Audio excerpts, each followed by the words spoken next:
Good evening. Matinee free വെബിനാറിലേക്ക് എല്ലാവർക്കും സ്വാഗതം. അതുപോലെ തിരുക്കുറളിന്റെ അറിവിന്റെ ദിവസമാണിന്ന്. ഇന്ന് അതിന്റെ 11ാമത്തെ സെഷനാണ്, അല്ലെങ്കിൽ കുറളാണ് നമ്മൾ പഠിക്കാൻ പോകുന്നത്. കഴിഞ്ഞ 10 കുറളുകൾ നമ്മൾ പരിശോധിക്കുമ്പോൾ നമ്മുടെ ഡെയിലി ലൈഫിന് വേണ്ട എല്ലാ കാര്യങ്ങളും വളരെ കൃത്യമായിട്ട് അതിലൂടെ മോഹൻദാസ് സാർ കൃത്യമായിട്ട് നമുക്കത് നൽകിയിട്ടുണ്ട്.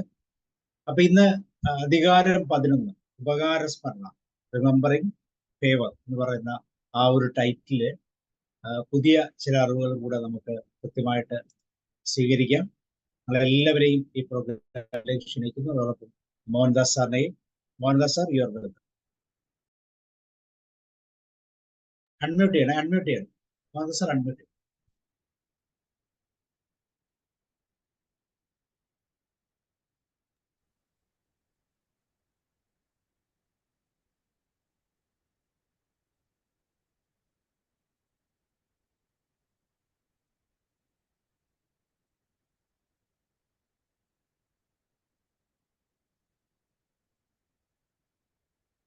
Okay sir. ഒരു മിനിറ്റ് സർ, ഒരു മിനിറ്റ്. കേൾക്കുന്നുണ്ടോ? ഹായ്, കേൾക്കാം. ഏവർക്കും നമസ്കാരം. തിരുക്കുറൾ ക്ലാസ്സിലേക്ക് ഇന്ന് 11ാം അധികാരമാണ് നമ്മളത് എത്തിച്ചേർന്നിരിക്കുന്നത്. സാബു സാറ് തിരുക്കുറളിനെ കുറിച്ചുള്ള ഒരു കുറിപ്പ് ഇന്ന് അയച്ചിട്ടുണ്ട്. സാർ അതൊന്ന് വായിച്ചു കഴിഞ്ഞിട്ട് ഞാൻ നമ്മുടെ ക്ലാസ്സിലേക്ക് കിടക്കാം. സാർ വായിക്കാവോ?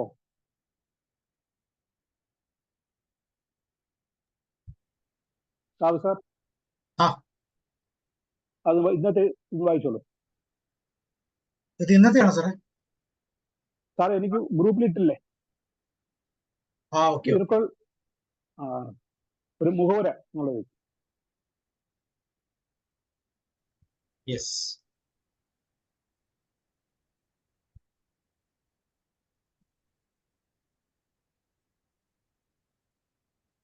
ഇന്ന് തിരുക്കുറളിനെ കുറിച്ചാണ് നമ്മൾ പറയാൻ ഉദ്ദേശിക്കുന്നത്. ഇവിടെ അതിങ്ങനെയാണ് അത് പ്രസ്താവിക്കുന്നത്: സർവ്വജനതയ്ക്കും ജീവിത വിജയ നിർദ്ദേശങ്ങൾ നൽകുന്ന തിരുവള്ളുവർ രചിച്ച ഒരു മഹത്തായ ഗ്രന്ഥമാണ് തിരുക്കുറൾ എന്ന് പറയുന്നത്. ജാതിമത വർഗ വർണ്ണ വൈവിധ്യങ്ങൾക്കും കാല ദേശ ഭാഷ വ്യത്യാസങ്ങൾക്കും അതീതമായി സർവ്വ മനുഷ്യർക്കും ജീവിത നിർദ്ദേശം നൽകുന്ന ഗ്രന്ഥമാണ് തിരുക്കുറൾ.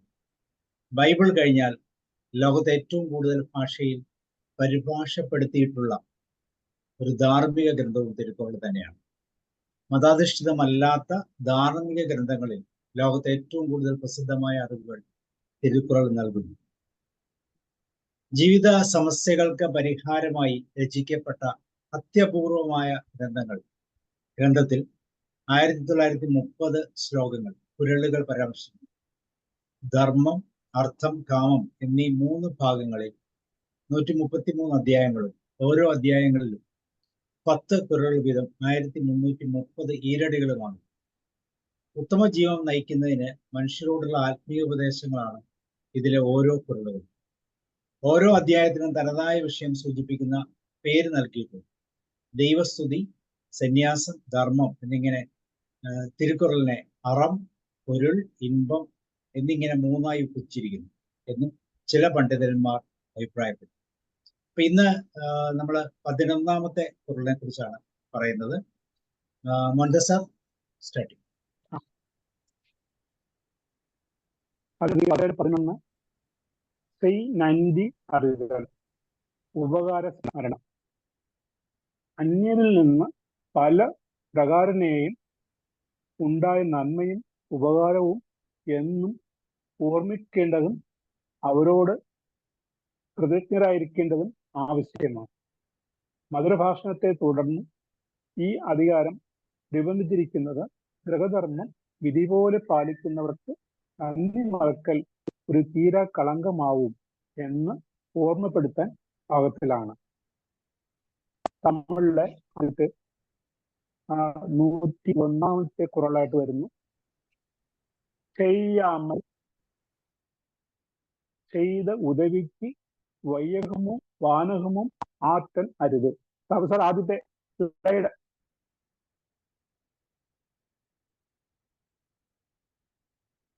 Sir first slide.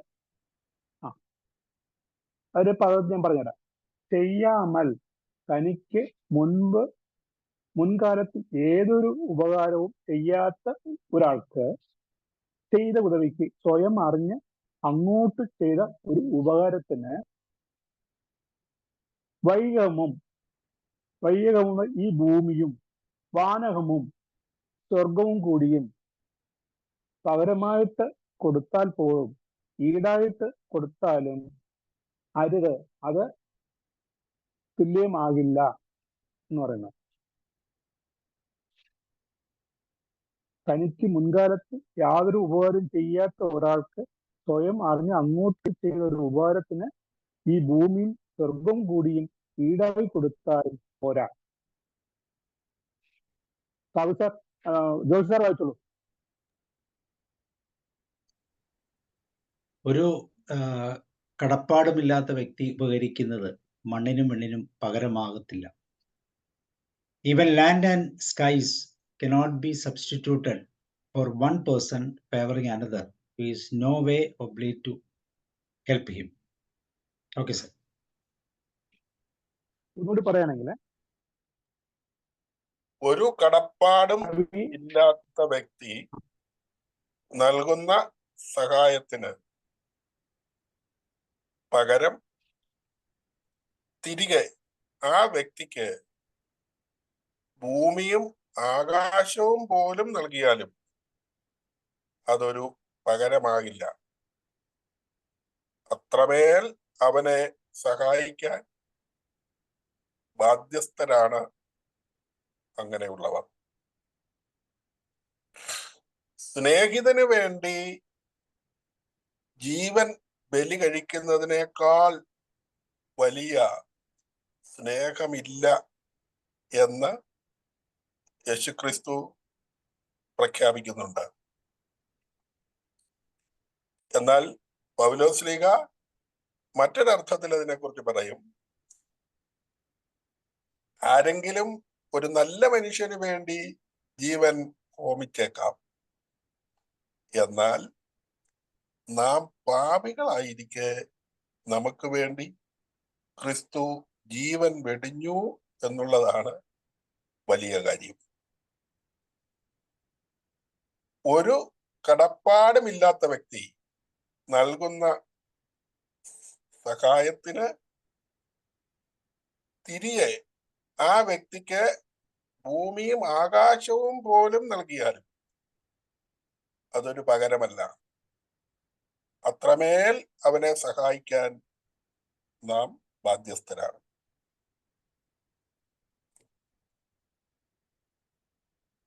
ഞാൻ ചുരുക്കി പറയാം. പ്രത്യുപകരണങ്ങൾക്കെല്ലാം കാരണമുണ്ട്. ഇവിടെ അങ്ങനെ ഒരു കാരണം കാണുന്നു. ഇങ്ങോട്ട് ഉപകാരം ഇല്ലാത്ത ഒരാൾക്ക് അങ്ങോട്ട് സ്വയം അറിഞ്ഞ് ഉപകാരം ചെയ്യുക. അങ്ങനെ നിഷ്കാമമായി ചെയ്ത ഉപകാരത്തിന് പകരം നിൽക്കാൻ ഭൂമിയും സ്വർഗവും ഒപ്പം കൊടുത്താൽ പോലും മതിയാവുന്നതല്ല. ആവശ്യപ്പെടാതെ അറിഞ്ഞ് ചെയ്യുന്ന ഉപകാരം ഭൂമിയെക്കാളും സ്വർഗത്തെക്കാളും വലുതാകുന്നു.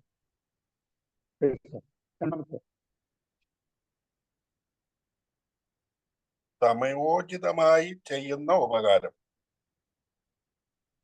അത് ചെറുതാണെങ്കിലും ഫലം സർവം നൽകുന്ന ഭൂമിയെക്കാളും വലുതാണ്.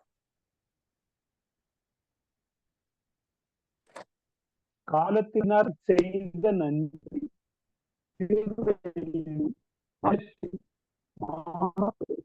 കാലത്തിനാർ ഒരുവന് കാലക്കേട് സംഭവിച്ച സന്ദർഭത്തിൽ ചെയ്ത നന്ദി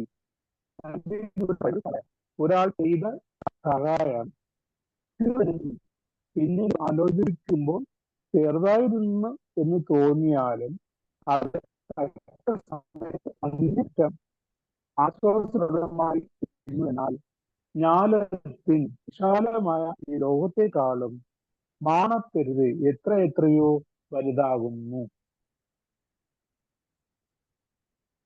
ഉപകാരം വളരെ ചെറിയ ഒന്നായിട്ടാണ്, എന്നാലും തക്ക സമയത്ത് ആ ഉപകാരം ചെയ്തത് കൊണ്ട് അതിന്റെ ഫലം വളരെ വലുതായി, ഈ ഭൂമിയെക്കാളും വലുതായിട്ട് ആ ഫലം അറിഞ്ഞ ആൾക്കാർ ഉൾക്കൊള്ളും. Though small a help timely rendered is bigger than earth.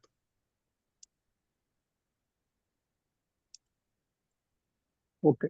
3, അയൻ തൂക്കാർ ചെയ്ത ഉദവി. ഈ ഉദവി എന്ന് പറയുന്നത് ഉപകാരമാണ്. നയൻ തൂക്കിൻ നന്മ കടലിൽ പെരുത്. ആ പിന്നെ ഉപമ നോക്കണം, വളരെ സിമിലായിട്ട് വരുന്നത്. പയൻ തൂക്കാർ നയൻ തൂക്കിൻ. പയൻ എന്ന് പറയുമ്പോൾ അതിന്റെ നന്മ, താൻ ചെയ്യുന്ന ഉപകാരം നേടുന്നവരിൽ നിന്ന് തനിക്ക് പിൽക്കാലത്ത് എന്ത് കിട്ടും എന്ന ഫലത്തെ തൂക്കാർ കണക്കിട്ട് നോക്കാത്തവരായി ചെയ്ത ഉദവി അങ്ങോട്ട് ചെയ്യുന്ന ഉപകാരത്തിനെ പറ്റി നയൻ തൂക്കിൻ നന്മ കണക്കിട്ട് നോക്കുകയാണെങ്കിൽ കടലിനേക്കാളും വലുതാകുന്നു. പയൻ തൂക്കാർ ചെയ്ത ഉദവി നയൻ തൂക്കിൻ നന്മ കടലിൽ പെരുത്.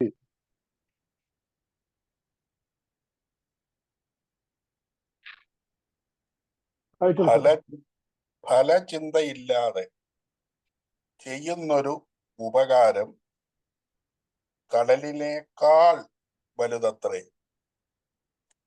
തിരികെ കിട്ടും എന്ന് വിചാരിച്ച് കടം കൊടുക്കുന്നതിൽ എന്ത് മേന്മയാണുള്ളത്? നീതിരഹിതരും അങ്ങനെ തന്നെ ചെയ്യുന്നുണ്ടല്ലോ. നിന്റെ പുറങ്കുപ്പായം ചോദിക്കുന്നവന് മേലങ്കി കൂടി നൽകുക. ഏതാണ്ട് ഇതിന് സമാനമായ ചിന്തകൾ ഇതൊക്കെയാണ്. പല ചിന്തയില്ലാതെ ചെയ്യുന്നൊരു ഉപകാരം കടലിനേക്കാൾ വലുതാണ്. ഓവർ. പിന്നീട് ഇങ്ങോട്ട് എന്ത് കിട്ടും എന്ന പ്രതിഫല ചിന്ത അല്പം പോലും തീണ്ടാതെ അറിഞ്ഞ് അങ്ങോട്ട് ചെയ്യുന്ന ഉപകാരത്തിന്റെ നന്മ കടലിനേക്കാളും വലുതാകുന്നു. To assess virtue of favor done without wish or return is bigger than worship. 4. தினை துணை நன்றி செய்யணும், പனை തുണയാ കൊൾവർ പയൻ പെരുവാർ. അവിടെ വാക്കിന്റെ ഒരു ഉപമ ആയിട്ട് വരുന്നുണ്ട്. തിണൈ പനൈ. എപ്പോഴും തിരുവള്ളുവർ പറയുമ്പോൾ ആദ്യം പറയുന്ന വാക്കിനും അതിനടുത്ത് വരുന്ന സെന്റൻസിലെ വാക്കിനും ഒരു സാമ്യം, വളരെ സിമിലാരിറ്റി ആയിട്ടാണ് കൊണ്ടുവരുന്നത്. തിണൈ പനൈ. തിണൈ തുണൈ പനൈ തുണൈ. തിണൈ തുണൈ എന്ന് പറയുന്നത് ഒരുവൻ തങ്ങൾക്ക് തിണை അളവിൽ മാത്രമുള്ള, തിണை എന്ന് പറയുന്നത് നെല്ലിനെക്കാളും വളരെ ചെറുതായിട്ടുള്ള, നമ്മുടെ പറയുന്നത് കൂൾവരകുന്നോ അല്ലെങ്കിൽ കേൾവരകുന്നോ അല്ലെങ്കിൽ രാഗി എന്ന് പറയുന്നത് പോലത്തെ വളരെ കടുകിനേക്കാൾ ചെറുതായി അത്രയും പോലുമുള്ള ഒരു പിന്നെ ആഹാര പദാർത്ഥമാണ് അല്ലെങ്കിൽ ധാന്യമാണ്.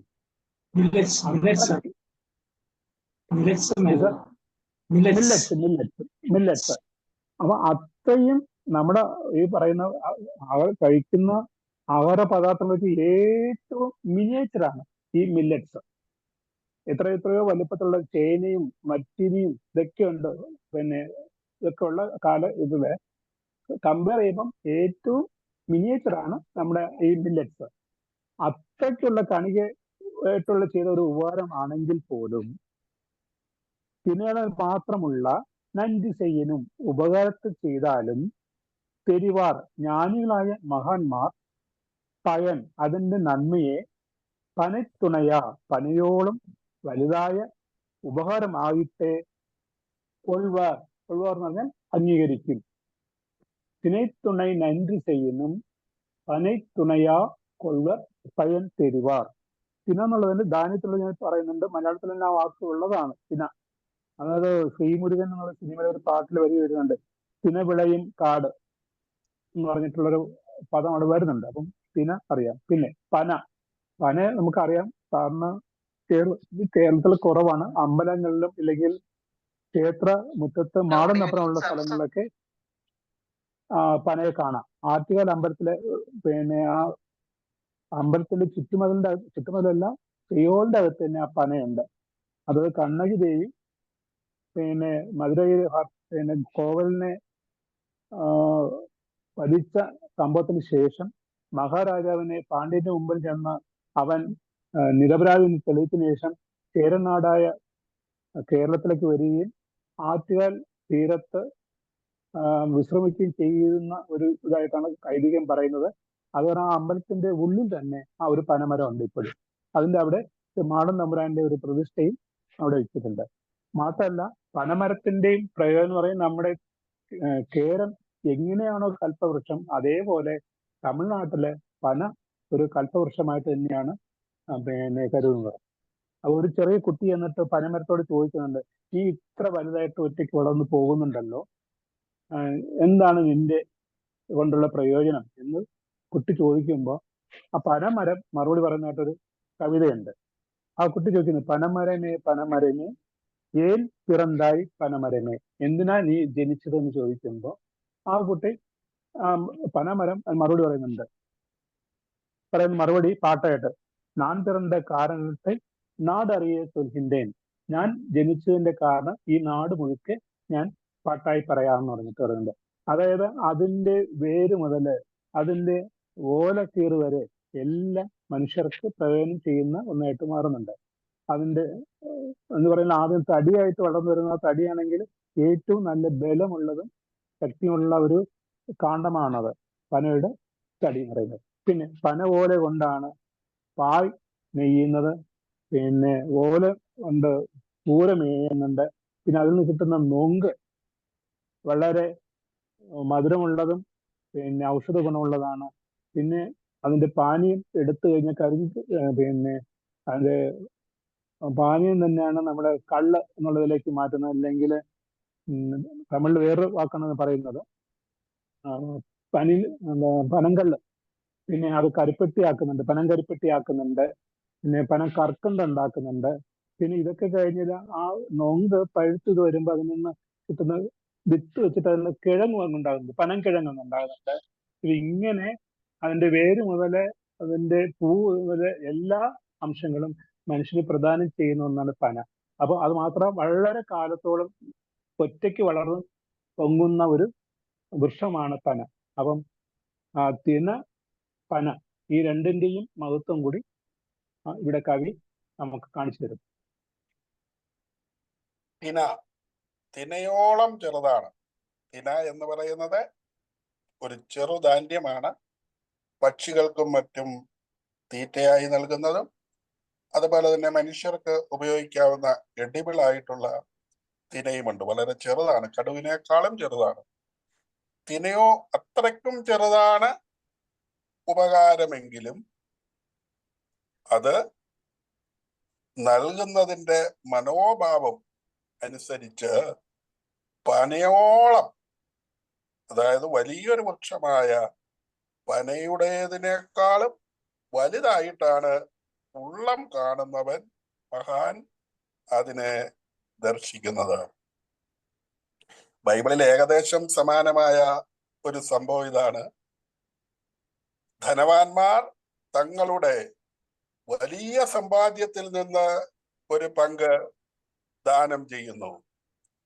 എന്നാൽ പാവപ്പെട്ട വിധവയായ സ്ത്രീ അവളുടെ ആകപ്പാടെയുള്ള സമ്പാദ്യമായ ഈ ചെമ്പ് തൊട്ട് അവളാണ് ഏറ്റവും കൂടുതൽ നൽകിയത്. മലയാള കവി ഇങ്ങനെ പാടി: ധനാഢ്യരെ ധർമ്മ വഴിക്ക് നിങ്ങൾ കാണിക്ക വയ്ക്കും മണിമുത്തിനേക്കാൾ കൂലിപ്പണിക്കാർ ഇവർ തൻ വിയർപ്പ് തുള്ളിയാണ് ഈശ്വരന് ഏറെ ഇഷ്ടം.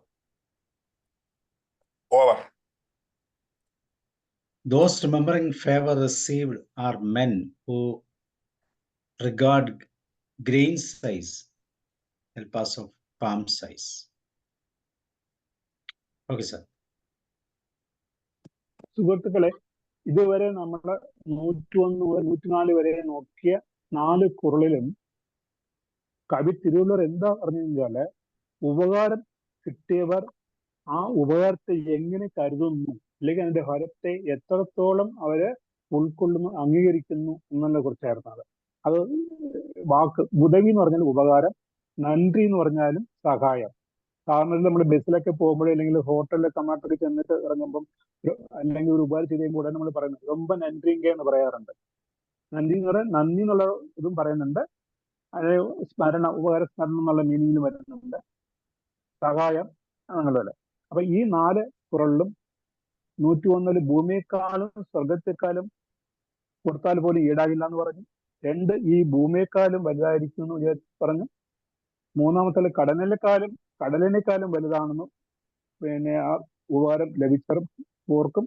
അത് മാത്രമല്ല, അതിനൊരു അളവില്ല, അത് ചെറുതായിട്ട് തിനയുടെ അത്ര ചെറുതായിക്കോട്ടെ, പനിയുടെ അത്ര വലുതായിക്കോട്ടെ, അതെല്ലാം ഉപകാരങ്ങളാണ് എന്ന് ഈ 4 തിരുപ്പുറയിൽ കവി പറഞ്ഞു. ഇനി അത് 5-ാമത്തിൽ പറയുന്നുണ്ട്, ഒരാളെ ഒരു ഉപകാരം ചെയ്തു, നമ്മളത് സ്വീകരിച്ചു. വേറെ കാലഘട്ടത്തിൽ അവർക്ക് അതിന്റെ ഒരു പ്രത്യുപകാരം ചെയ്യേണ്ടി വന്നാൽ അന്ന് ചെയ്ത അതേ രീതിക്കല്ല ചെയ്യേണ്ടത്. അപ്പോഴത്തെ സന്ദർഭത്തിന് അദ്ദേഹത്തിന് എന്താണോ ആവശ്യം വരുന്നത്, അയാളുടെ ആ അവസ്ഥയും അങ്ങയുടെ സ്വഭാവത്തിന്റെയും ആവശ്യത്തിന്റെയും അനുസരിച്ച് വേണം നമുക്ക് അങ്ങോട്ട് പ്രത്യുപകാരം ചെയ്യാൻ. ആ വാക്ക് ഇവിടെ തന്നെ ഈ കുറളില് ഉദവി വரை തன்று, ഉദവി ചെയ്യപ്പെട്ടാർ സാബിൻ വരയത്ത്, 3 തവണ ആ വാക്ക് പറയുന്നുണ്ട്.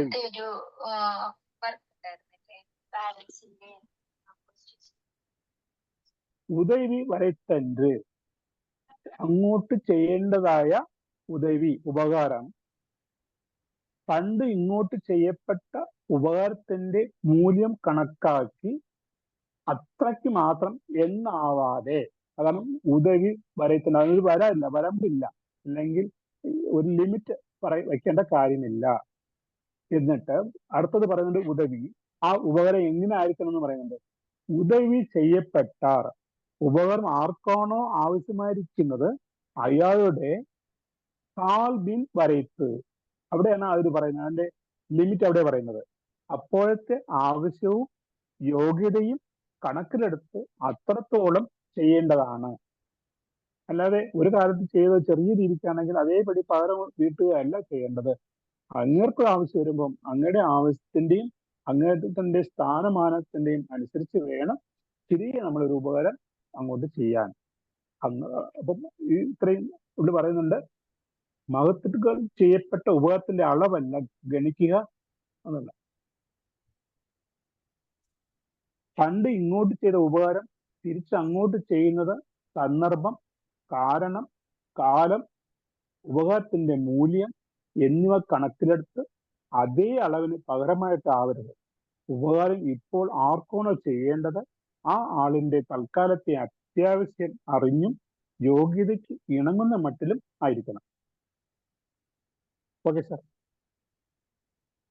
കുറൽ 105.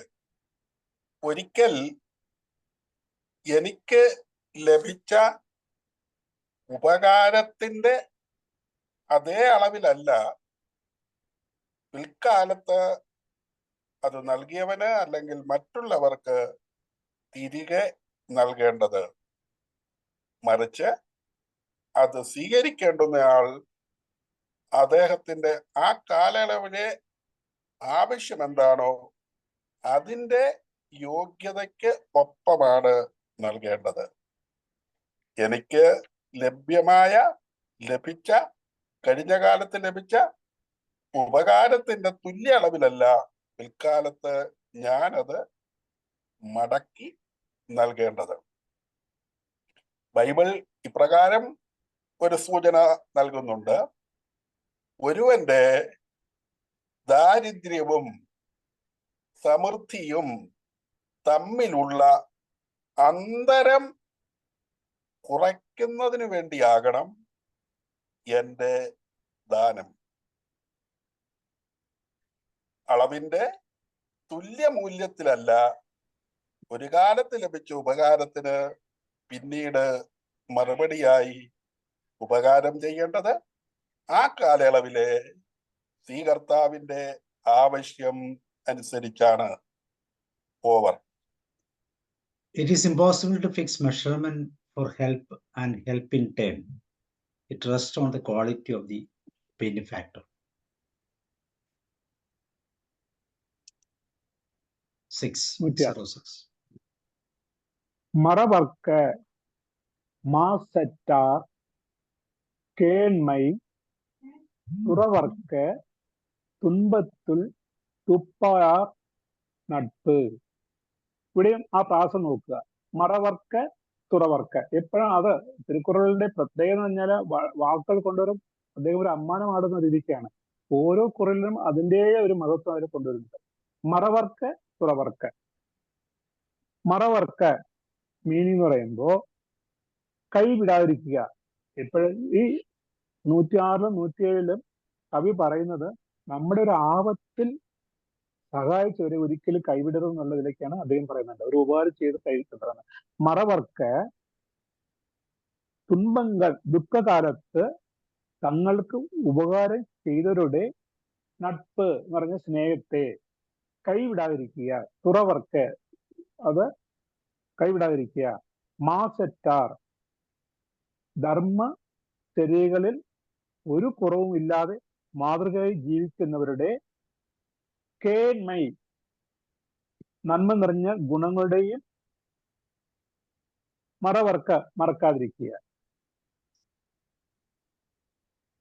സുഹൃത്തുക്കളുടെ സ്നേഹം അമൂല്യമായ സ്വത്താണ്. ആ സ്നേഹത്തിന്റെ മഹത്വം ഒരിക്കലും മറക്കരുത്. അതുപോലെ ദുഃഖകാലത്ത് തഴുകി താങ്ങി ആശ്വസിപ്പിച്ച സ്വമനസ്സുകളുടെ സ്നേഹത്തെയും മറന്നുകൂടാ. ഇതാണ് ഈ കുറളില് കവി പറയുന്നത്. മറവർക്ക് മാസറ്റാർ കേന്മൈ തുറവർക്ക് തുன்பത്തുൽ തുപ്പായാർ നട്പ്. 106 കുറൽ. നല്ലവരോടുള്ള സ്നേഹം മറക്കരുത്. ദുരിതകാലത്ത് തുണയായി നിന്നവരുടെ ബന്ധം കൈവിടരുത്. നല്ലവരോടുള്ള സ്നേഹം മറക്കരുത്. ദുരിതകാലത്ത് തുണയായി നിന്നവരോടുള്ള ബന്ധം കൈവിടരുത്. ബൈബിൾ പറയും, സ്നേഹിതനിൽ നിന്ന് മുഖം മറക്കരുത്. ദുരിതകാലത്ത് അവനെ മറക്കുകയും അരുത്. Over. Don't forget love to the good. Don't leave relations with those gave help during distress. 107. 106-ൽ പറഞ്ഞ അതേ കവി വീണ്ടും ഒന്നുകൂടി ആവർത്തിച്ച് സമർത്ഥിച്ച് പറയാണ്. ആ സ്നേഹം നമുക്ക് ആപത്ത് കാലത്ത് വിവരിച്ച ഒരു വ്യക്തി നൽകിയ സ്നേഹത്തിനെ കുറിച്ച് വീണ്ടും ഒന്നുകൂടി പറയാണ്. എഴുമൈ എഴുപിറപ്പും ഉള്ളുവർ തങ്കൺ വിഴുമം തുടൈത്തവർ നട്പ്.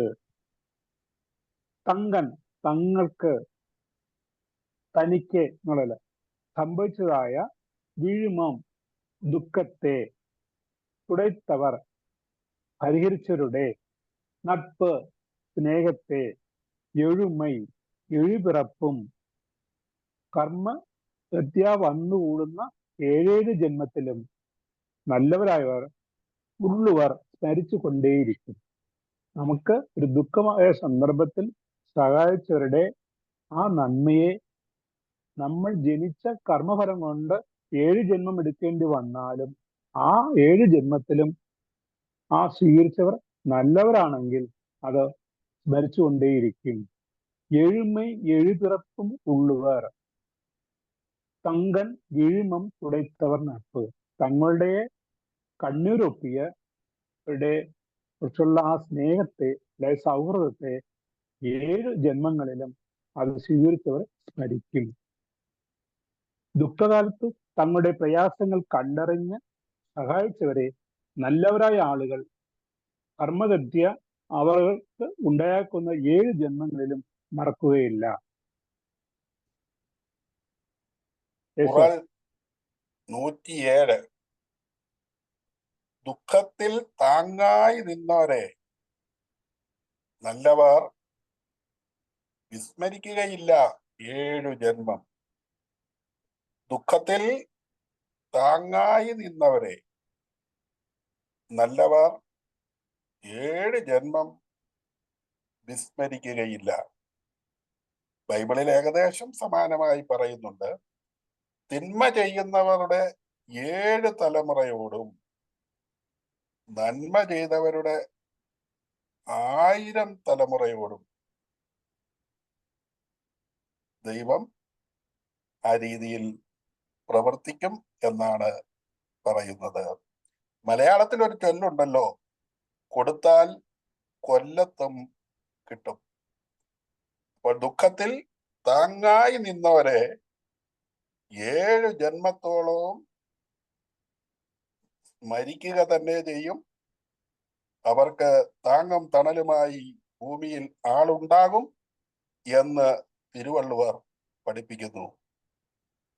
ദാനധർമ്മത്തിന്റെ മഹത്വം ഇവിടെ വെളിവാക്കുന്നു. Over. Love towards those relieved and helped will kept and remembered by the men of gratitude, even in their 7th birth. 108. 108 ഇവിടെയും ഈ വാക്കുകൾ കൊണ്ട് നല്ലൊരു പ്രാസമാണ്. നന്ദി മറപ്പത് നன்றன்று,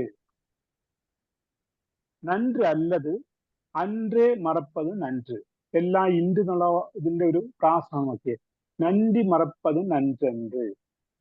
നന്ദി എന്ന് പറയുമ്പം ഒരുവൻ തക്കകാലത്ത് ചെയ്ത ഉപകാരത്തെ മറപ്പത്, സൗകര്യമനുസരിച്ച് മറന്നു കളയുന്നത്, നன்றன்று ഒരുവന് അഭിലഷണീയമല്ല, എന്നാൽ അവൻ ചെയ്തിട്ടുള്ള നன்று അല്ലത്, നല്ലതല്ലാത്തത്, തിന്മകളെ അன்றേ അത് ചെയ്ത സമയത്ത് തന്നെ മറപ്പത് നன்று, മറന്നു കളയുന്നതാണ്. എത്ര ഇതായിട്ടാണ് ആ 3 അക്ഷരങ്ങളുള്ളൂ, നன்று, നാ, ഇൻസു, നன்று എന്നുള്ളതില്.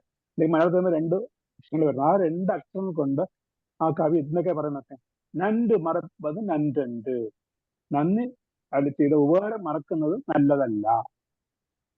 മറ്റാൾ ചെയ്തത് നല്ലതല്ലെങ്കിൽ നன்று അല്ലത്, അன்றേ മറപ്പത് നല്ലത്, അന്നേ ദിവസം തന്നെ ആ മറക്കുന്നതായിരിക്കും നല്ലത്. അപ്പൊ ആ നല്ലതിൽ നിന്ന് തന്നെ കവി അങ്ങോട്ടും ഇങ്ങോട്ടും വാക്കുകൾ കൊണ്ട് സമർത്ഥിക്കണം. നന്ദി മറപ്പത് നன்றன்று, നன்றല്ലത് അന്റെ മറപ്പത് നன்று. ഇതൊക്കെ നമ്മൾ ദൈനംദിന ജീവിതത്തില് നമ്മളൊക്കെ പല സന്ദർഭങ്ങളിൽ ഉപയോഗിക്കുന്ന പദങ്ങളാണ്. മാത്രമല്ല, ഒരു അനുഭവം വരുമ്പോൾ പറയും നன்றല്ലെങ്കിൽ അന്റെ മറപ്പത് നല്ല. ശരി, വേണ്ട, അയാളെ നമ്മൾ വിഷമിപ്പിച്ചു, ഇനി അന്ന് ഓർത്തിരിക്കേണ്ട കാര്യമില്ല, അത് അപ്പോഴേ നിങ്ങൾ മറന്നേക്കുക എന്നുള്ളതല്ല. എപ്പോഴെങ്കിലും ഒരു ഉപകാരം ഒരാൾ ചെയ്തിട്ടുണ്ടെങ്കിൽ ഒരു കാലത്തും അത് മറക്കാൻ പാടില്ല. എന്നാൽ ഒരാൾ ചെയ്ത തിന്മയെ അപ്പോൾ തന്നെ മറന്നു കളയുകയും വേണം. അതാണ് ധർമ്മം. ഖുറാൻ 108 അതിമനോഹരമായ ഒരു പ്രാസം ഉപയോഗിച്ചിട്ടുള്ള ശ്ലോകമാണ് തിരുക്കുറളിലെ ഇത്. അതിന്റെ അർത്ഥം ഇങ്ങനെ മലയാളത്തിലേക്ക് വരുമ്പോൾ, തമിഴാണ് അതിന്റെ ഏറ്റവും സുന്ദരവും മനോഹാരിതയുമുള്ളത്. മലയാളത്തിൽ ഇങ്ങനെ നമുക്ക് വായിക്കാം: ഒരാൾ മുമ്പ് ചെയ്ത നന്മ, നമുക്ക് ലഭിച്ച നന്മ മറക്കുന്നത് നല്ലതല്ല, അതെക്കാലവും ഓർത്തിരിക്കണം. എന്നാൽ അവർ എപ്പോഴെങ്കിലും നമ്മളോട് തിന്മ ചെയ്തിട്ടുണ്ടെങ്കിൽ ആ തിന്മ ഓർമ്മിക്കരുതെന്ന് മാത്രമല്ല, അത് അപ്പോൾ തന്നെ മറന്നു കളയുന്നതാണ് ഉത്തമം. ഒരാൾ മുമ്പ് ചെയ്ത നന്മ മറക്കുന്നത് നന്നല്ല, അവർ ചെയ്ത തിന്മ അപ്പോഴേ തന്നെ മറക്കുന്നതാണ് ഏറ്റവും വലിയ നന്മ. Over. A good deed by one must not be forgotten. Evil forgotten, then itself is virtue. ഇവിടെ കവി രമേശൻ നായര് പിന്നെ തിരുവള്ളുവരുടെ അതേ പാരഡി തന്നെ പറയുന്നുണ്ട്, നന്ദി മറക്കൽ നന്നല്ല, കൃതജ്ഞത അന്നേ മറന്നേക്ക നല്ല. ഓക്കെ, 109. 109. 109. கொன்றன்ன இன்னா செய்யினும் അവർ ചെയ്ത ഒன்று നன்று ഉള്ള കെടും. അവിടെയും പറയുന്നുണ്ട് ആ വാക്കുകൾ തന്നെ, ആ നേരത്തെ പറഞ്ഞതിന്റെ ഇതുപോലെ തന്നെ. കൊன்றെന്ന്, തനിക്ക് മുൻകാലത്ത് ഒരു ഉപകാരത്തെ ചെയ്തവൻ, കൊன்றെന്ന് പിന്നീട് കൊലയ്ക്ക് തുല്യമായ ഇന്നാ ചെയ്യനും തിന്മ ചെയ്താലും അവർ പണ്ട് കാലത്ത് ചെയ്ത ഒരു നன்று, ഒരു നന്മ ഉള്ള ഒരു പ്രവൃത്തി, ഒன்று നன்று, ആ ഒരേ ഒരു ഉപകാരത്തെ ഉള്ള ഓർക്കുമ്പോൾ മറ്റെല്ലാം കെടും, സ്വയം ഇല്ലാതായി തീരും. കൊன்றെന്ന് നമ്മുടെ കൊല്ലാൻ അല്ലെങ്കിൽ നമ്മുടെ ജീവൻ അപഹരിക്കുന്ന ഒരു അവസ്ഥയിലേക്ക് ഒരു പ്രവൃത്തി ഒരാൾ ചെയ്യുന്നുണ്ടെങ്കിൽ പോലും ആ സന്ദർഭത്തിൽ പണ്ട് എങ്ങോ ഇപ്പോഴോ അദ്ദേഹം ചെയ്ത ഒരു നന്മ നമ്മളെ ഓർത്ത് ഈ തിന്മയെ മാറ്റിക്കളയണം എന്നാണ് വള്ളുവർ പറയുന്നത്.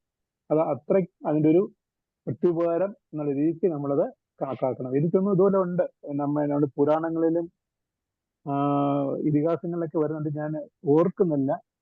അത് അറിഞ്ഞുകൊണ്ട് തന്നെ ചിലപ്പോൾ എന്താ പറഞ്ഞാല് അദ്ദേഹത്തിന് ഒരു രണ്ടുപേരുള്ള സൗഹൃദമുണ്ട്. അദ്ദേഹം അറിഞ്ഞുകൊണ്ട് തന്നെ വിഷം നൽകുമ്പോഴും ആ തരുന്നത് വിഷമാണെന്ന് അറിഞ്ഞുകൊണ്ട് തന്നെയാണ് ആ സുഹൃത്ത് അത് ഭക്ഷിക്കുന്നതായിട്ട് ഉള്ള ഒരു സന്ദർഭം ഞാൻ ഓർക്കുന്നുണ്ട്. പക്ഷെ എവിടെയാണെന്നുള്ളത് എനിക്ക് പെട്ടെന്ന് ഇത് പറയാൻ സാധിക്കില്ല. കാരണം അദ്ദേഹത്തുള്ള വിശ്വാസവും പണ്ട് എങ്ങോട്ട് ചെന്ന ഒരു ഉപകാരം അല്ലെങ്കിൽ അവരുടെ സൗഹൃദത്തിന്റെ പേരിൽ അത് അംഗീകരിക്കുന്നുണ്ട്. കൊன்றെന്ന് ഇന്നാ ചെയ്യിനും അവർ ചെയ്ത ഒன்று നன்று ഉള്ള കിടും. ഒന്നുകൂടി വായിച്ചേക്കാം. ഖുറാൻ പണ്ട് 109 അതിസുന്ദരമായ ഒരു മൈൻഡ്ഫുൾനെസ്സിലേക്ക് കടന്നു വരാനുള്ള നല്ലൊരു ചിന്താ ശകലമാണ് ഈ ഖുറാൻ. ഒരുവൻ വളരെ വേദനിപ്പിക്കുന്നതോ കഷ്ടപ്പെടുത്തുന്നതോ ആയ ഒരു തിന്മ ഇപ്പോൾ നമ്മോട് ചെയ്തുവെങ്കിൽ അവന്റെ ഇന്നലകളിൽ ഒരു പക്ഷേ പല നന്മകൾ ചെയ്തിട്ടുണ്ട്. ആ നന്മ ഓർക്കുമ്പോൾ ഇപ്പോഴത്തെ തിന്മ നമുക്ക് മറക്കുവാൻ പൊറുക്കുവാൻ ഒക്കെ സാധിക്കും. അപ്പോൾ നമ്മളുടെ ഉള്ളിൽ ശാന്തത കൈവരിക്കാം. കൊല്ലും പോലെ ഒരു തിന്മയാണ് ഇപ്പോൾ ഒരുവൻ നമ്മോട് ചെയ്യുന്നതെങ്കിലും എന്നാൽ അവന്റെ ഇന്നലകളിൽ നമ്മളോട് ചെയ്ത നന്മകൾ എണ്ണി നോക്കിയാൽ ഇപ്പോഴത്തെ ഈ വേദന, ദുഃഖം, തിന്മ നമുക്ക് പൊറുക്കുവാൻ കഴിയും. നമുക്ക് മൈൻഡ്ഫുള്ളായി ജീവിക്കാനും സാധിക്കും. Over. Though marrying evil is done later by those who helped earlier, if one good deeds of there is recollected, worry may extinguish. 110. N നன்றി, നേരത്തെ നമ്മൾ പറഞ്ഞ അതേ വാക്കുകൾ ഇവിടെ വരുന്നത്, നன்றി എന്നുള്ള വാക്ക് വരുന്നുണ്ട്. എൻ നன்றി കൊണ്ടാർക്കും, കുറച്ചു മുമ്പ് തൊട്ട് മുമ്പത്തെ കുറിൽ ആദ്യം കൊണ്ട എന്നുള്ള വാക്ക് വരുന്നുണ്ട്. കൊണ്ടെന്ന എന്നുള്ളത്. എൻ നன்றി കൊണ്ടാർക്കും ഉയ്വുണ്ടാ ഉയ്വില്ലൈ സെയ് നன்றി കൊണ്ട മകർക്ക്. ഇത് എപ്പോഴും വളരെ പ്രസിദ്ധമായിട്ട് എല്ലായിടത്തും പറയുന്ന ഒരു കുറിലാണ്. എൻ നன்றി, ഏതേത് വരങ്ങളെയും കൊണ്ടാർക്ക് പാഴാക്കി കളഞ്ഞവർക്ക് ഉയ്വുണ്ടാം, ആ പാപത്തിൽ നിന്നും മോചനമുണ്ടാകും. എന്നാൽ സെയ് നன்றി, ഒരാൾ തനിക്ക് ചെയ്ത ഉപകാരത്തെ കൊണ്ട മകർക്ക്, മറവിയിൽ കുഴിച്ചു മൂടുന്നവർക്ക് ഒഴിവ് ഇല്ല, മോചനമേ ഇല്ല, അവർക്ക് മാപ്പില്ല. എൻ നന്ദി, ഒരാൾക്ക് ചെയ്ത ഉപകാരം എൻ നന്ദി. ഇവിടെ നന്ദി എന്ന് പറയുമ്പോൾ ഉപകാരം തന്നെയാണ്, അല്ലെങ്കിൽ എന്നുള്ളതിൽ തന്നെ വരുന്നുണ്ട്. കൊഞ്ചമൊക്കെ അത് ഒരാൾ മറന്നു പോകുന്നുണ്ട്, മനഃപൂർവമോ അവിചാരിതമോ അല്ലെങ്കിൽ കാലക്രമേണ അത് മറന്നു പോകുമെങ്കിൽ അവർക്ക് മാപ്പ് കൊടുത്തേക്കാം. പക്ഷേ അതായത് ഏത് ഉപകാരത്തെ അല്ലെങ്കിൽ ഏത് പിന്നെ സഹായത്തെ മറന്നവർക്ക് ഇതാകും. പക്ഷേ അറിഞ്ഞ് ചെയ്യുന്ന ആ ഉപകാര സ്മരണ ഒരിക്കലും മറക്കാൻ പാടില്ലെന്നാണ് ഇവിടെ കവി പറയുന്നത്. ഏതേത് പിന്നെ എന്താ പറഞ്ഞാല് അനുഭവങ്ങൾ കൂടിയോ അല്ലെങ്കിൽ യാദൃശ്ചികമായോ പല വഴികളിൽ കൂടി അല്ലെങ്കിൽ പല വരദാനങ്ങൾ കൂടി കിട്ടിയ നന്മകളെയാണെങ്കിൽ മറന്നേക്കാം. പക്ഷെ ഒരാൾ ചെയ്ത ഉപകാരത്തെ ഒരിക്കലും മറക്കാൻ പാടില്ല. അങ്ങനെ മറന്നാൽ അദ്ദേഹത്തിന് ഒരു മോചനമേ ഇല്ല, അവർക്ക് മാപ്പും ലഭിക്കില്ല എന്നാണ് പറയുന്നത്. എല്ലാ ധർമ്മസ്ഥിതികൾക്കും മാപ്പുണ്ട്, നന്ദികേട് എന്ന മഹാഭാവത്തിന് ഒരിടത്തും മാപ്പില്ല. ഖുറാൻ 110 ഗ്രാറ്റിറ്റ്യൂഡിന്റെ മഹത്വത്തെ കുറിച്ചാണ് പറഞ്ഞു വെക്കുന്നത്. ചെയ്യാൻ പറ്റുന്ന ഒരു നന്മ ചെയ്യേണ്ട സമയത്ത് ചെയ്യാതിരിക്കുന്നവർക്കും പ്രായശ്ചിത്തത്തിലൂടെ ഒരുപക്ഷെ പരിഹാരം ലഭിക്കും. എന്നാൽ ലഭിച്ച ഉപകാരത്തിന് സ്മരണയില്ലാത്തവർക്ക് പാപമോചനത്തിനായി ഒരു പ്രായശ്ചിത്തം ഇല്ല എന്നാണ് തിരുവള്ളുവർ ഈ നന്ദിയുടെ മഹത്വം വെളിവാക്കാൻ വേണ്ടി പറഞ്ഞു വെക്കുന്നത്. ചെയ്യാൻ പറ്റുന്ന ഒരു നന്മ ചെയ്യാതെ പോകുന്നത് സിൻ ഓഫ് മീഷൻ, അതിനു പോലും ഒരുപക്ഷെ പ്രായശ്ചിത്തമുണ്ടാകാം. എന്നാൽ ലഭിച്ച നന്മയ്ക്ക് നന്ദി പ്രകാശിപ്പിക്കാതിരിക്കുന്നത് ഏറ്റവും വലിയ പാപമാണ്, തെറ്റാണ് എന്ന് തിരുവള്ളുവർ പഠിപ്പിക്കുന്നു. യേശുക്രിസ്തു ഒരിക്കൽ ചോദിച്ചു, രോഗശാന്തി ലഭിച്ചവർ 10 പേരല്ലേ, അതിൽ ഈ ഒരുവൻ മാത്രമാണല്ലോ തിരികെ വന്നത്, ബാക്കിയുള്ളവർ എവിടെ എന്ന് ഈ നന്ദിയില്ലായ്മയ്ക്ക് ഒരു ചോദ്യം ചോദിക്കുന്നുണ്ട്. നമുക്ക് നന്ദിയുള്ളവരാകാം. നോർമൽ വിൽസൺ പീൽ പറയുന്നുണ്ട്, നന്ദി നിരന്തരം പ്രാക്ടീസ് ചെയ്യുക. Over. Redress is there for every default, no remedy for removal of sin to those devoid of gratitude. Okay.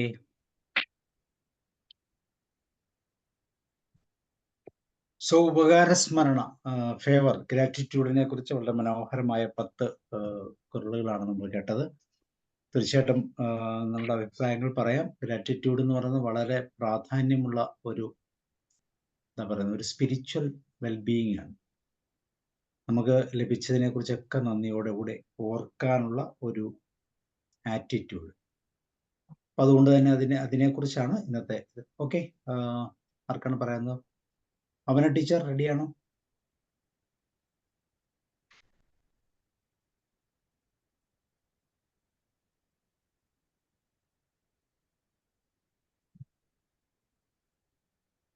Good evening.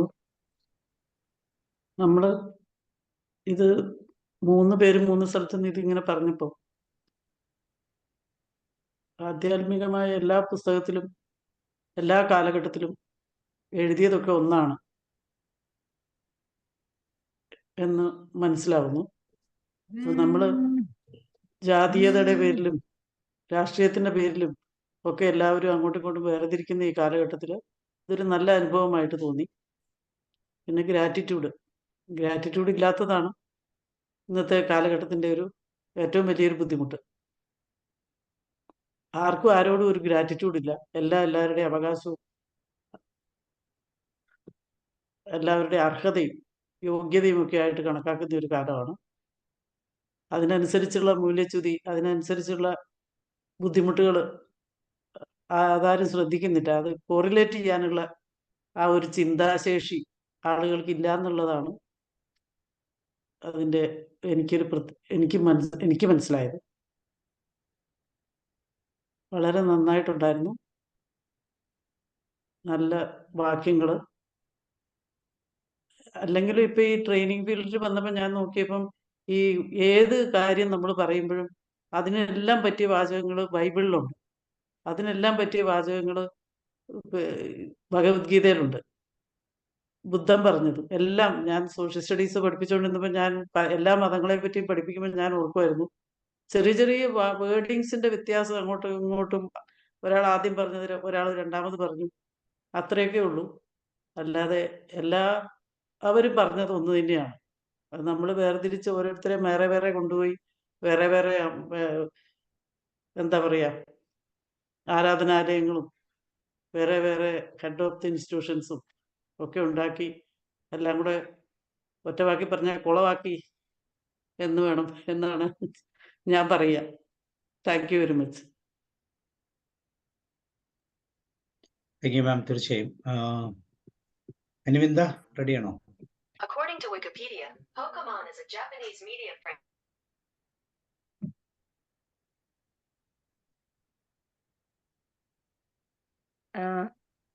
Mohandas സാറിന് ആദ്യമായി നന്ദി പറയാണ്. ഇന്ന് 11ാമത്തെ അധ്യായം വളരെ മനോഹരമായിട്ട് സാർ ഇന്ന് നമുക്കായി പറഞ്ഞു തന്നു. അപ്പോൾ അതില് ഉപകാരസ്മരണയായിരുന്നു ഇന്നത്തെ ടോപ്പിക്ക്. അപ്പോ കുറെ കാര്യങ്ങൾ കൃത്യമായി മനസ്സിലാക്കാൻ വേണ്ടി സാധിച്ചു.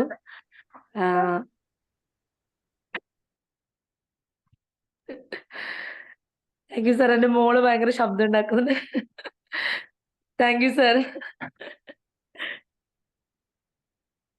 Okay, thank you. മോളും സംസാരിക്കട്ടെ, കുഴപ്പമില്ല. അത് യൂട്യൂബിൽ വീഡിയോ വെച്ചെടുക്കാൻ വേണ്ടി ഒച്ചപ്പാടാക്കാം. ഞാൻ കുറച്ച് കഴിഞ്ഞിട്ട് പറ്റെങ്കിലും പറയാം സാർ. ഓക്കെ എന്നാ. Okay, then Roy sir, Maniyan sir, George sir, Gopakumar sir,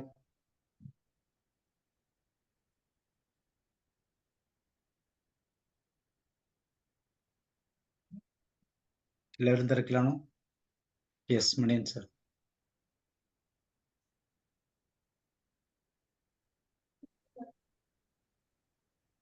sir unmute ചെയ്യണേ. മണിയൻ സാർ അൺമ്യൂട്ട് ചെയ്യണം. ഓക്കെ.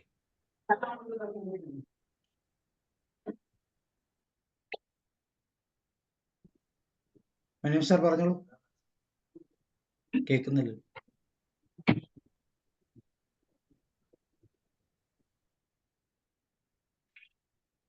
മ്യൂട്ടായി പോയി.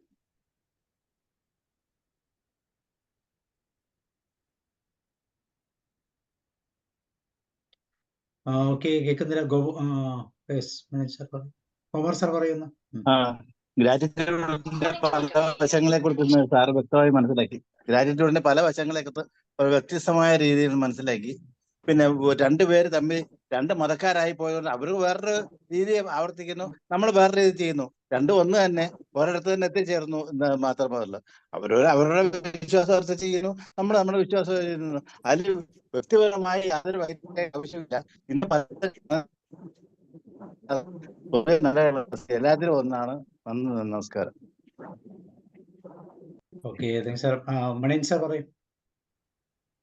അഡ്മിറ്റ് ചെയ്തു.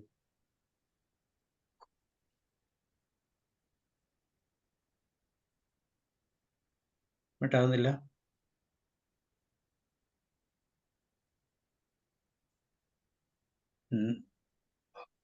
ജോർജ് സാർ പറഞ്ഞോളൂ. Thank you sir. Thank you Mohandas സാറേ. ഇതൊരു നിയോഗം പോലെയാണ് ഈ ത്രിമൂർത്തികൾ ഇങ്ങനെ ഒരു ത്രിയേക സംഗമം, ഒരു ത്രിവേണി സംഗമം. ഈ തൃത്വത്തിൽ ഏകത്വം എന്ന് പറയുന്നത് പുരാണത്തിലുണ്ടല്ലോ. അപ്പോ വളരെ കൃത്യമാണ് അത്. ഉപകാരസ്മരണ ഇല്ലാത്ത മനുഷ്യൻ എത്രത്തോളം തിന്മപ്പെട്ടവനാണ്, അല്ലെങ്കിൽ മോശമാണ് എന്ന് ഇങ്ങനെ എന്താ ഇതുപോലെ അനലൈസ് ചെയ്ത് പറഞ്ഞ ഒരു കഥകൾ വേറെ കേട്ടിട്ടില്ല. അത്ര കൃത്യമാണ്. മനുഷ്യൻ എന്നും എപ്പോഴും ഉണ്ടായിരിക്കേണ്ടതാണ്.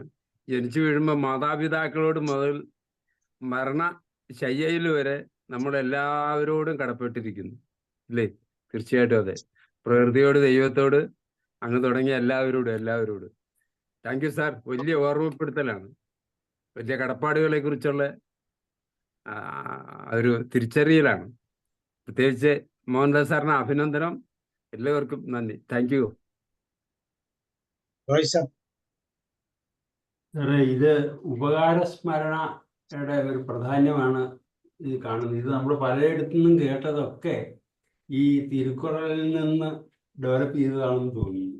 കാരണം ഇല്ലാതെ വേണം നമ്മളെ ഉപകാരം ചെയ്യാൻ എന്ന് പറയുന്ന ഭാഗങ്ങളൊക്കെ ഇതിനു മുമ്പ് കേട്ടിട്ടുണ്ട്. ഇതെല്ലാം തിരുക്കുറളിൽ നിന്ന് വന്നതാണെന്ന് എനിക്ക് തോന്നുന്നു. പിന്നെ ഒരു കടപ്പാടില്ലാത്തവനും ഉപകാരം ചെയ്തു കൊടുക്കും. പിന്നെ പണ്ടെങ്ങോ ചെയ്ത ദോഷമായ കാര്യങ്ങളൊന്നും ഓർമ്മയിൽ വെക്കരുത്. നല്ല കാര്യങ്ങൾ മാത്രമേ ഓർത്തിരിക്കാവുള്ളൂ. ഇതൊക്കെ അതുപോലെ എത്ര ചെറുത ഉപകാരമായാലും അത് വലിയ ഉപകാരമായിട്ടാണ് മറ്റുള്ള മഹാന്മാർ കാണുന്നത് എന്നൊക്കെ പറഞ്ഞ കാര്യങ്ങളും ഇതെല്ലാം ഈ ഉപകാര സ്മരണകളുടെ ഒരു പ്രാധാന്യത്തെ വളരെയധികം എടുത്തു കാണിക്കുന്നു. അപ്പോൾ ഇതെല്ലാം ഈ തിരുക്കുറളിൽ നേരത്തെ പറഞ്ഞത് തന്നെ മറ്റൊരു രീതിയിൽ പ്രവചിക്കുന്നതാണെന്ന് തോന്നുന്ന ഒരു സാഹചര്യമാണ് ഇപ്പോഴുള്ളത്. ഏതായാലും വളരെ ഓരോ കാര്യങ്ങൾ നമ്മൾ ചെയ്യുമ്പോഴും അത് സമയത്ത് ചെയ്യുന്നതിന് പ്രാധാന്യമുണ്ട്. പ്രതിഫലേച്ഛയില്ലാതെ വേണം. അതുപോലെ തന്നെ വേദനിക്കുന്നതും കഷ്ടപ്പെടുന്നതൊന്നും ഓർത്തിരിക്കരുതെന്നൊക്കെ പറയുന്ന കാര്യങ്ങളൊക്കെ ഉണ്ടല്ലോ, വളരെ അർത്ഥവത്തായിരുന്നു. Okay sir. ഏതായാലും തിരുക്കുറളുടെ ഇത് വളരെയധികം നമ്മുടെ അനുഭവത്തിൽ നിന്നും പല കാര്യങ്ങളിലും കൊട്ടേഷനുകളിലും ഒക്കെ പറഞ്ഞിരിക്കുന്ന കാര്യങ്ങളുടെ ബേസ് ഇതാണെന്ന് നമ്മൾ തിരിച്ചറിയുകയാണ്. Okay sir, thank you. Maniyan sir, invite ചെയ്യാം. ഹലോ. കേൾക്കുന്നുണ്ട്. കേൾക്കാം. പരോപകാരത്തിന്റെ കാര്യമാണ് അവിടെ പറയുന്നത്. നമുക്ക് എന്ത് സഹായം ചെയ്യുന്ന ആളും നാളെ ഒരു കാലത്ത് നമുക്ക് ദൂഷ്യം ചെയ്താലും ആ പഴയ കാര്യം മനസ്സിൽ വെച്ച് അത് മറക്കുക. അത് എത്ര പ്രാക്ടിക്കലായിട്ട് സാധിക്കുമെന്നുള്ളത് വേറൊരു കാര്യം. ആ കാലത്ത് ആ മനസ്ഥിതി വന്നാൽ നമ്മൾ എവിടെയും സമന്വയം പാലിക്കാം എന്ന് മാത്രമേ എൻ്റെ മൊത്തത്തിലുള്ള കരുത്ത് പറയുന്നുള്ളൂ. Thanks. Okay, thank you sir. So Mohandas sir include ചെയ്തു. അതായത് അധികാരം 11 വന്ന 3 വാക്കുകൾ ഇതാണ്: ഉദവി, ഉപകാരം, ചെയ്ത നന്ദി, ചെയ്ത സഹായം എന്നുള്ള ഇതും പിന്നെ സന്ദർഭവശാൽ വരുന്ന ആ അർത്ഥങ്ങളുടെ വ്യത്യാസവും. ആദ്യത്തെ 4 കുറളിലും ആ ചെയ്യുന്ന ഉപകാരം സ്വീകരിച്ച ആൾ എങ്ങനെ കരുതണം, അല്ലെങ്കിൽ അതിനെ കൈമാറായിട്ട് അല്ലെങ്കിൽ പകരമായിട്ട് വയ്ക്കാൻ എന്തെങ്കിലും ഉണ്ടോ എന്ന് വെച്ചാൽ ഇല്ല എന്നുള്ള രീതിക്ക് സമ്മർദ്ദിച്ചു. അത് കഴിഞ്ഞിട്ട് അതേ കിട്ടിയ ഉപകാരത്തിന് അതേ അളവിൽ നമുക്ക് കൊടുക്കാൻ പാടില്ല. അതിനേക്കാളും വളരെ ഉയർന്ന നിലയിലായിരിക്കണം പ്രത്യുപകാരം ചെയ്യേണ്ടത്. പിന്നെ ദുഃഖത്തിൽ നമ്മളെ സഹായിച്ചവരെ, താങ്ങായി നിന്നവരെ ഒരിക്കലും നമ്മളത് മറക്കാൻ പാടില്ല. അവിടെ സ്നേഹത്തിന് വളരെയധികം വില കൽപ്പിക്കണം. പിന്നെ പണ്ട് ചെയ്ത ഒരു നന്മയെങ്കിലും നമ്മൾ ഓർക്കുമെങ്കിൽ നമുക്ക് ഈ കാലഘട്ടത്തിൽ തിരിച്ചൊരു തിന്മയാണ് ഉണ്ടായെങ്കിൽ പോലും, അല്ലെങ്കിൽ നമ്മുടെ ജീവന് തന്നെ അപകടം പറ്റുന്ന അവസരങ്ങൾ പോലും അത് നമ്മൾ മറക്കണം, പൊറുക്കണം. പിന്നെ എല്ലാ അധർമ്മങ്ങൾക്കും മാപ്പുണ്ട്, അല്ലെങ്കിൽ അതിന് പ്രായച്ചിത്തം ചെയ്യാം. ഒന്നും അറിയാതെ ധർമ്മത്തിൽ നിന്ന് വ്യതിചലിച്ച് നമ്മൾ അധർമ്മത്തിലേക്ക് കടന്നില്ലെങ്കിൽ ചെയ്താൽ പോലും അതിനൊക്കെ പ്രായച്ചിത്തം ഉണ്ട്, പരിഹാരമുണ്ട്. പക്ഷെ ചെയ്ത ഉപകാരത്തിന്, നമുക്ക് ലഭിച്ചൊരു ഉപകാരത്തിന് പ്രത്യുപകാരം ചെയ്യാതെ ഇരിക്കുകയും അതും മറന്നു പോവുകയും ചെയ്താൽ, അത് നന്ദികേടായിട്ട് പെരുമാറിയാൽ അത് ആ മഹാഭാവത്തിന് ഒരിക്കലും മാപ്പില്ല എന്ന് നമ്മുടെ മനുഷ്യ ജീവിതത്തിൽ അല്ലെങ്കിൽ ഈ 5000 വർഷത്തിന് മുമ്പ് അത് തന്നെയാണ് ഇപ്പോഴും നമ്മുടെ ഇടയിൽ കണ്ടുകൊണ്ടിരിക്കുന്ന ആ ഒരു വ്യവസ്ഥയാണ്. അതിനും പരിഹാരമായിട്ട് നമ്മളെ ധർമ്മത്തിൽ കൂടി സഞ്ചരിക്കാൻ വേണ്ടി തിരുവള്ളുവർ നമ്മളെ എന്താ പറയുന്നതിലെ നേർമാർഗത്തിൽ സഞ്ചരിക്കാൻ നമുക്ക് വഴി കാട്ടിത്തരുന്നു. ഇനി അടുത്ത ആഴ്ചയിൽ വരുന്ന ചാപ്റ്റർ എന്ന് പറഞ്ഞാൽ നിഷ്പക്ഷത. അതായത് ശത്രുക്കൾ, മിത്രങ്ങൾ, അയൽക്കർ, ബന്ധുജനം തുടങ്ങിയവരുടെ പ്രശ്നങ്ങളിൽ ഇടപെടുമ്പോൾ എന്തു തരം നിലപാടാണ് ഒരാൾ കൈക്കൊള്ളേണ്ടത്? ധർമ്മത്തിൽ നിന്ന് വ്യതിചലിക്കാതെയുള്ള നിഷ്പക്ഷതയാണ് അഭിലഷണീയം.